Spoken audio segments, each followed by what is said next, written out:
Giba na ba ng 7,000 katawo ang nakig-uban sa gihimong paglusad sa new breed sa mga simbahang G12 nga gipahigayon sa may Butuan City Sports Complex Biyernes sa gabi. Kadaghanan mga kabataan. Guest speaker sa dakong okasyon, si Bishop Oriel Baliano. Si Bishop Baliano mausab ang G12 coordinator sa Pilipinas.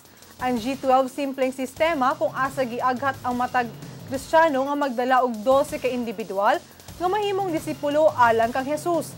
Biyernes sa gabi, gidasig ni Baliano ang tanang Kristiyanong nitambong, labi na ang mga estudyante nga mag-organisa og cell group sa managlahing campus ug pakusgan ang grupo sa mga eskwelahan. Gitituluhang new breed ang dakong tigong maghihimo ang paglusad sa maong gabi. Sino niniwala pwede nating pasukin ang mga eskwelahan at dalhin ng ebanghelyo para ang mga kabataan na maligtas sa drugs, sa alak, sa sex, sa violence, upang ang mga kabataan ito'y maligtas at mahihanda na natin sila sa future leadership. Magbubuo tayo sa lugar na ito ng mga new breed na gaganap ng kanilang destiny sa kapurihan ng ating Panginoon. At sa loob sa eskwelahan ko, magbubuo